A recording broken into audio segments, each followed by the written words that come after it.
asalaamaaleykum ñu ngi nuyu mbooloo mi fi teew yëpp di tàmbalee kàddu yu nuyoo yi ci presse bi nga xam ne bi leen Pastef woowee ci point de presse bi ñëw nañ fii ci lim yu takku di nuyu honorable député yi fi teew ak responsable politique yi notamment les membres du bureau politique national et du conseil national du parti Pastef di wax ni nag démb su ngeen xoolee yéen sénégalais yi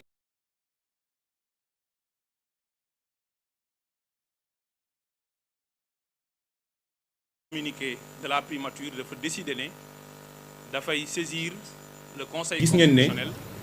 le gouvernement à travers un communiqué de la primature dafa décider ne dafay saisir le conseil constitutionnel pour rendre irrecevable ne moom la honorable député Guy Marius Sagna Alphonse Sambou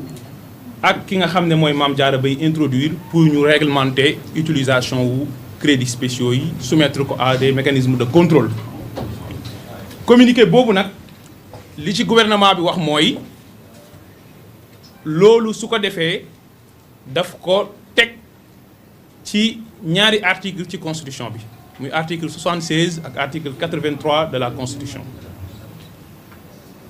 maanaam décidé na ne loi bi dañu ko war a neenal ñu ne ko foo ko teg mu ne li jëm ci caisse noire bii yéen assemblée waru leen koo xool président kese moo ko war a xool moom kese moo ko war a saytu moom mi nga xam ne moo koy utiliser. loolu moo tax ngeen dégg ñu ne dafa am un empiètement sur le domaine du règlement loolu nag pour leeral ko dañuy tàmbalee ci considération bu simple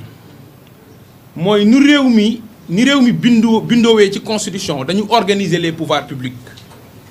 ni ñu ko organiser nag pouvoir bu ne dañ ko jox ay attributions. tegu ci à travers premier ministre et les ministres lii mooy seen sañ-sañ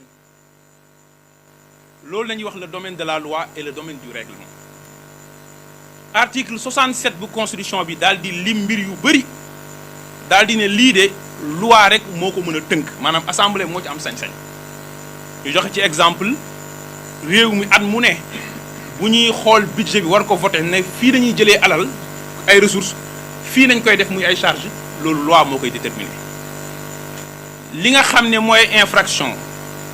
maanaam réew mi lii lañ fiy tere te ku ko def yoon lii la lay daan ñu ne loi moo koy def ak yeneen kon dañuy wax la loi a une domaine d'attribution maanaam texte yi mooy wax loi lii la am comme domaine. ñu dem ci article 76 mu ni lépp loo xam ne du domaine loi règlement moo ko war a def moo tax la ñuy wax le règlement a un domaine résiduel maanaam lépp lu ci des règlement mën na ko def. may wax nag esprit wu délimitation boobu am tekkiwul pouvoir public bu ne da nga war a garder jalousement et de façon malsaine say pouvoir ne du ma jëflante keneen loolu c'est pas l'esprit républicain du Sénégal et c'est pas l'esprit de notre constitution ndax nag pouvoir yi dañu war a am dialogue buy am entre les institutions et dinaa ci joxe exemple bu simple. article 77 ci constitution bi moo ne assemblée nationale mën na habiliter président de la république mu jël ay mesures yoo xamante ne d'ordre législatif la war a nekk en prenant des ordonnances bi fi Covid-19 amee habilité wuñ président Macky Sall par l'assemblée nationale mu jël ay mesures yoo xamante ne assemblée moo ko waroon def moom mu jël ko par ordonnance après assemblée daal di ko ratifier. léegi ñun lan moo ñuy wax ne réew mi situation financière bii ñuy dund wala situation économique bii ñuy dund wala adduna bi conjoncture bu muy dox à travers guerre yi am réew mi mun na nekk un pays menacé de pénurie ndax le ministre Birame Souleye Diop wax na ko tolloon nañ foo xam ne l'enjeu n'était même pas nañu limiter les prix pour produits pétroliers yi mais l'enjeu principal était la sécurisation de l'approvisionnement du pays en hydrocarbures ndax bëri na dëkk yu mag yoo xamante demoon nañ ba pénurie essence di am ci station yi dëgg la wala dëgg bu ñu tolloon foofu ci domaine yu mënti nekk ci pandémie ci n'importe quelle crise Bassirou Diomaye Faye bu ñëwee ne assemblée dama leen soxla pour ngeen habiliter ma pour ma mën a jël ay ordonnances ci loo xam ne yéen a ko war a def assemblée da koy naan ñun kese ñoo ko moom. leneen li ci tegu mooy Sénégal bu ngeen jëlee textes yi fi nekk mun nañ leen génneel ay centaines de textes yoo xam ne ci domaine u règlement la loi di ko def muy code minier bi fi nekk à travers loi 2016 bi et son décret d'application code bi fi nekkoon 2003 code bi fi nekk après avant 88 code pétrolier de 2019 li ko jiitu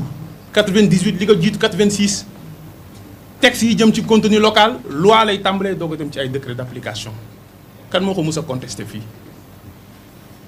kon loolu day wane ne gis-gis bi mu am ci institution yi mooy ku ne pouvoir bi ñu la jox da nga ci war a abuser et garder ko jalousement te dinañ ñëw ci ne pouvoir boobu muy wax ne moom la am ci texte bi am ko li ci tegu nag mooy dafa citer article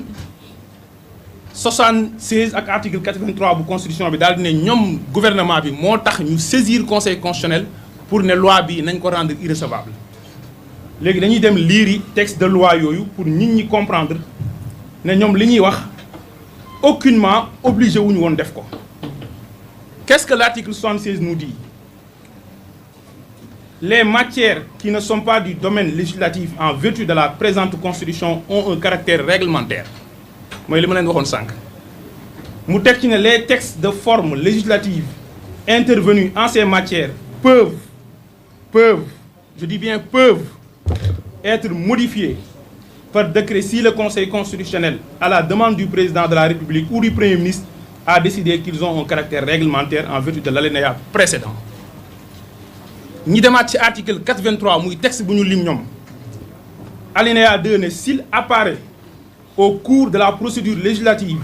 qu'une proposition ou un amendement n'est pas du domaine de la loi, le Premier ministre et les autres membres du gouvernement peuvent, je répète, peuvent opposer l'irrecevabilité. bu ñu la nee peuvent mooy c'est une faculté bu la neexee nga def ko bu la neexee nga bañ ko def loolu moo tax ngay gis ay texte loo xam ne loi la pour gën ko may gëdd ñun dañ daan def ay atelier en tant que ay fonctionnaires nekk ay directeurs généraux ñu ne yenn secteurs yi pour jox mbir mi gëdd dañu koy def ay loi d'orientation loolu ay procédé la yoo xam ne dafay permettre nga émettre ay principes généraux yu am doole pour nga mën a may sa bopp flexibilité ak marge ci ay textes d'application muy ay décret ay arrêté kon li ñuy def ni caaxaan la parce que faculté la amuñu obligation def ko li ci des nag mooy dañu ne texte bi ñoom seen domaine la du domaine u assemblée may wax sénégalais yi nañ leen leeral ne loolu méngoowul ak dëgg pourquoi méngoowul ak dëgg li nekkul ci communiqué gouvernement bi mooy li ñu dugal ñoom ci seen amendement bi njëkk bi ñu ñëwee commission mooy lan nañu fa wax dañu ne yéen a ngi laal mbirum exécution wu ay dépenses moo xam crédit ordinaire la moo xam crédit spéciaux te loolu ñaari texte rek ñoo am sañ-sañu laal ko te texte yooyu wax nañ ci ba pare kon yéen bu leen ci wax ñu la leen texte yooyu yéen ak yàlla ñu ne la loi numéro 2020-07 du 26 février 2020 portant relative aux lois organiques la loi organique relative aux lois de finances mooy loi organique 2020-07 du 26 février 2020 relative aux lois de finances ñaareel bi ñu cité décret 2020-978 du 23 avril 2020 portant règlement général sur la comptabilité publique nga xam ne mooy wax dépense su état ak opération de recette état bi fan ak fan lay jaar mooy li ñuy wax le circuit de la dépense publique ñu ne texte yooyu xool na mbir mi ba pare kon amatoo leen loo leen ciy wax léegi ñun nañ dem xooli texte yooyu noonu ñu liirandoor ko ci kanamu sénégalais yi pour ñëpp comprendre parce que ñun dañ jàpp ne le droit ce n'est pas aller sur la lune droit bi nañ ko teg ci bëtu sénégalais yi ñu liir ko pour comprendre xam fan la dëgg féete ak fan la caaxaan féete xam ñan ñoo bëgg mbir yu leer ak ñan ñoo xam ne caisse noire bi nee nañ dafa war a continuer di noir ba léegi ak ñan ñoo bëgg caisse bi nekk caisse blanche alors bu ngeen demee ci loi organique relative aux lois de finances en son article 2 mu ngi ci internet bi daf ne les modalités d'application des dispositions de la présente loi organique sont définies dans les textes subséquents, notamment le décret portant règlement général sur la comptabilité publique, le décret relatif à la gestion budgétaire de l'État, le décret portant nomenclature budgétaire de l'État, le décret portant plan comptable de l'État et enfin le décret portant tableau des opérations financières. Lii ci loi nañuy wax une énumération indicative et non limitative parce que le texte dit notamment mu ne loi organique bii ngeen ne moom moo war a wax ci lépp lu jëm ci exécution wu crédit ordinaire yi comme spéciaux yi maanaam alalu réew mi ci domaine yëpp ñu ngi koy voté waaye dina am ay texte d'application yi moo tax loi organique la texte d'application yi mën na nekk ay loi ordinaire te assemblée lu mu dugal loi ordinaire wala du loi ordinaire texte d'application yi mën na nekk ay décret aussi mu cité la ay décret mais am na yeneen décret yoo xam ne day ñëw te joteewul ak lii kese kon texte bii moo la njëkk a weddi ci li ñu wax beneen bi mooy dañu renvoyer ci décret 2020 portant règlement général sur la comptabilité publique ñu ni article 118 décret boobu moo ne lii de président de la république moo ko war a xool moo xam ni ñu koy dépenser moo xam ni ñu koy contrôler léegi ñun nañ dem lii de article 118 lu mu wax article 118 daal di ne les règles relatives à l'engagement à la liquidation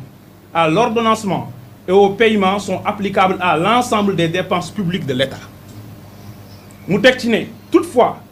des modifications portant sur des points particuliers peuvent y être apportées par décret pris sous la proposition du ministre chargé des Finances et éventuellement du ministre intéressé pour ce qui concerne les dépenses effectuées sur les crédits spéciaux li mu cité nag ñeent yooyu mu cité muy ordonnancement liquidation engagement ak paiement étudiants yi def droit yëpp dès la première année bu ñuy def cours finance publique xam nañ ne loolu mooy les différentes étapes de la dépense publique parce que même texte bi bu ngeen demee ci article 84 moo lay wax ne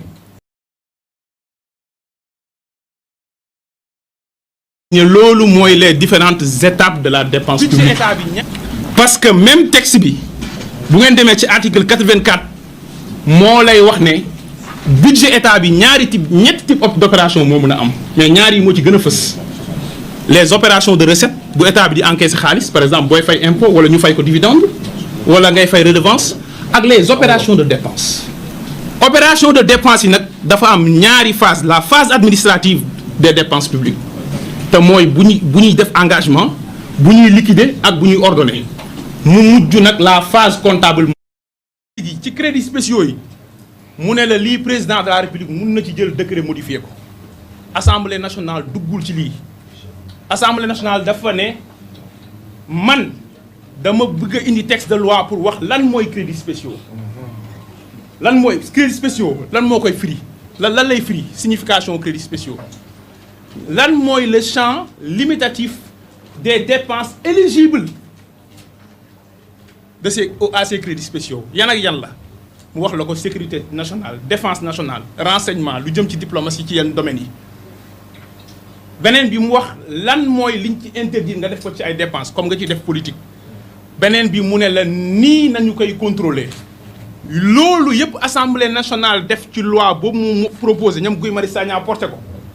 amu ci lenn loo xam ne mu ngi ci décret bii gouvernement bi renvoyé daal di ne moom rek moo am possibilité déroger xam nga gouvernement ban piège la teg bu assemblée arrêté lii arrêté nañu pour xaar conseil constitutionnel bu le conseil constitutionnel ne neenal na ko mooy ñoom du ñu mës a jël décret boobu parce que décret bi ñu si la ñoom réglementé wu ko léegi yow président de la république ñu joxoñ la parce que joxoñ ngay bañ nga génn tàllal sa loxo maaxasa ñun ñi xamuñu la Sonko lañ xam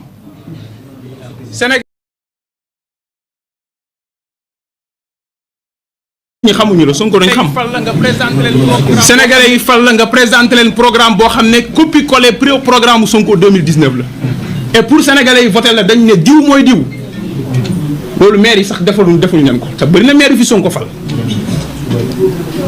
ñu fal la sur la base de ce programme nga wax Sénégalais yi ne dans les 3 années successives suivant mon élection dinaa fexe ba lii ñuy tuddee les fonds spéciaux les fonds politiques et cetera crédits spéciaux yëpp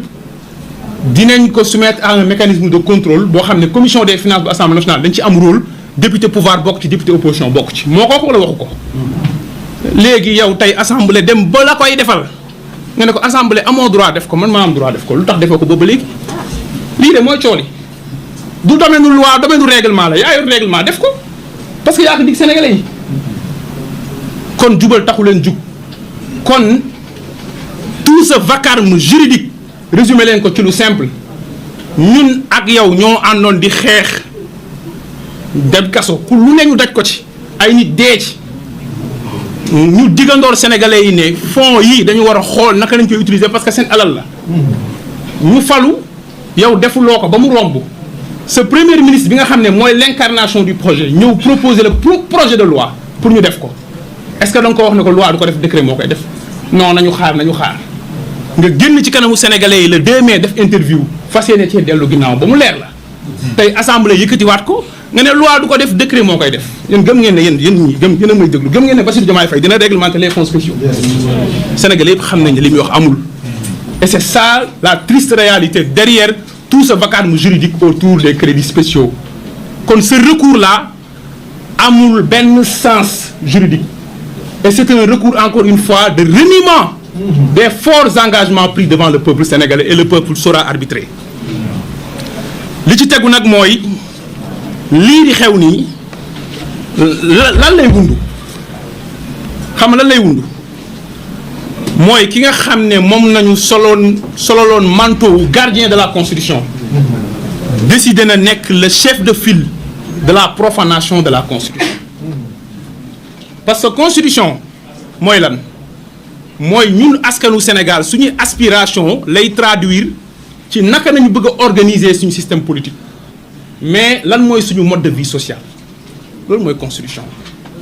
constitution du loi esprit la du lettre esprit la constitution dafay refléter ñun askanu Sénégal lan mooy suñu identité boo demee Royaume-Uni di nga xam ne c'est un royaume oui démocratie parlementaire la waaye c'est un royaume di nga ko xam boo demee Arabie Saoudite di nga xam lan mooy seen identité boo xoolee seen dustour waaye boo xoolee constitution Sénégal dina la photographier lan mooy identité Sénégal constitution boobu noonu dafa émettre ay principes yu am solo principes yooyu daf cee bokk la transparence dans la gestion des finances publiques lan la constitution bi wax daf ne le peuple sénégalais affirme son attachement à la transparence dans la conduite et la gestion des affaires publiques ainsi qu'au principe de bonne gouvernance moo tax yoon bii Bassirou Diomaye Diakhar Faye jël bu ñu nee dañuy def déclaration de patrimoine à la sortie moom moo ko waxoon mu ne naa ko def mais yéen tamit def leen ko julli jot na demal nga julli ji boo julliwul demal nga julli mais loolu mooy lan loolu waxi lan la kaay ñu réglementé crédits spéciaux yi nga ne yow mënoo ko def man maa ko mën a def te ñun ñëpp xam nañ yow doo ko mus a def pourquoi yow mi koy utiliser yow yaa ko war a contrôler loolu fu mu am loolu bu si teguwee mooy moom génn na li ko constitution bi wax mooy transparence dans la gestion des finances publiques loolu principe à valeur constitutionnelle la te moom mu waat boo waxee rek mu ne man kese maa waat wax nañu ko pale man kese maa waat waaw li nga waat doo ko respecté beneen bi mooy jël na yoon boo xam ne mu ngi commencer saper un fondement essentiel de notre identité républicaine xam nga mooy lan mooy le principe de la séparation et de l'équilibre des pouvoirs fu ngeen déggee nit naan séparation des pouvoirs tegal leen ci équilibre des pouvoirs ñaari ay cheikh nañ séparation et équilibre des pouvoirs ñaari yooyu ñooy ànd toujours constitution bi noonu la koy waxee et dinaa ci joxe lu leer mooy constitution bi dafa wax ni toujours ci préambule bi ne le peuple sénégalais proclame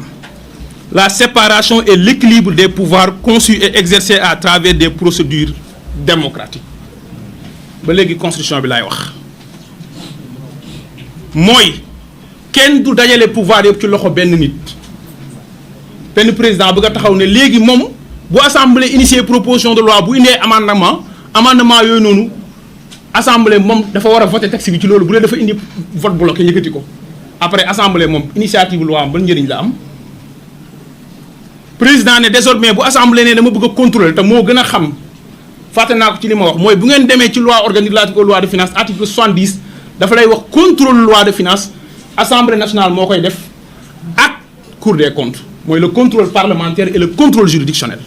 moo gën a xam ne alalu réew mi ki la ko nattal ba jox la ko yow mi ko utiliser kooku nga war a rendre compte c'est un principe simple mu taxaw ne séparation des pouvoirs soit du am man su ma amul majorité bi ma téye leen équilibre des pouvoirs dama koy salfaañe kon mu ngi tegu ci tànk boo xam ne désormais mu ngi saper les valeurs républicaines te loolu nag mooy respecter too institution yi nañu respecter institution yi assemblée nationale institution wala du institution wala waruñu ko respecter parce que Sonko moo ko jiite Sonko dina ko jiite par la force mu neex leen mu naqari leen li ci mujj nag mooy élection locale yii décide ñi bëgg a randal te amuñu fitu randal ko gis nga njiit da ngay assumer amuñu droit wu randal ko waaye amuñu fitu sax randal ko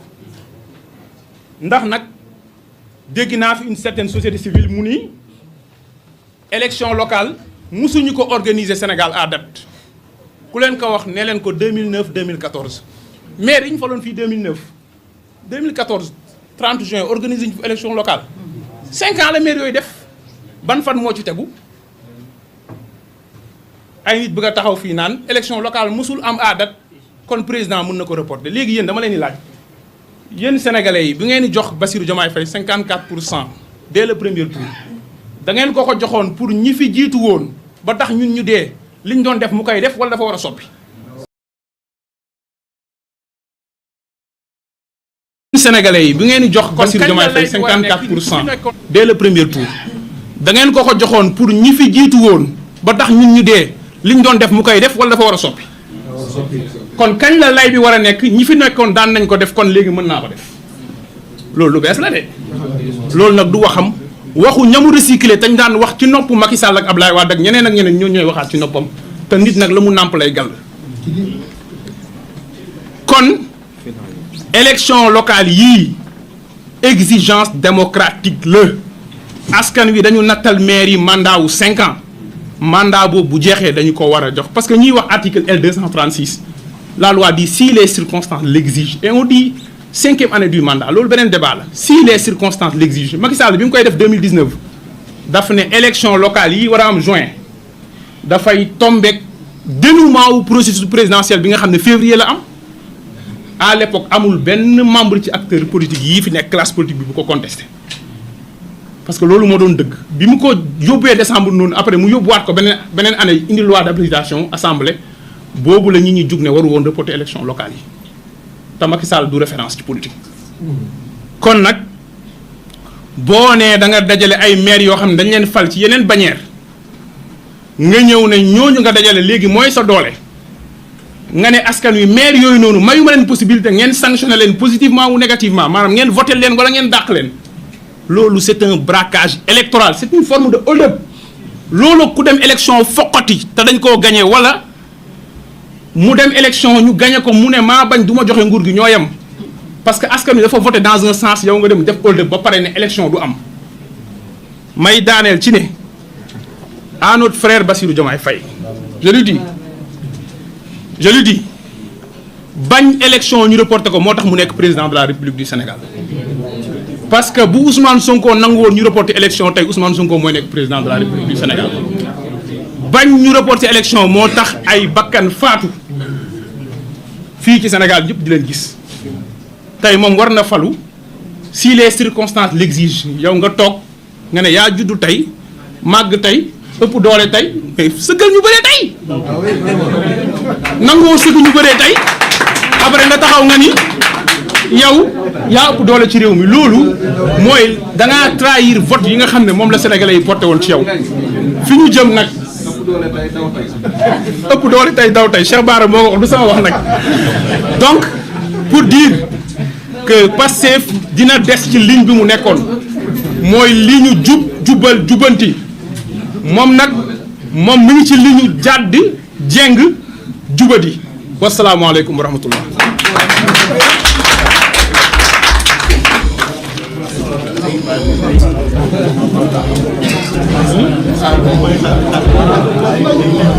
jërëjëf Ngagne Demba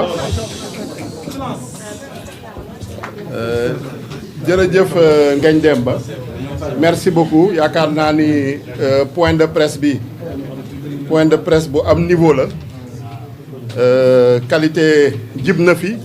xam-xam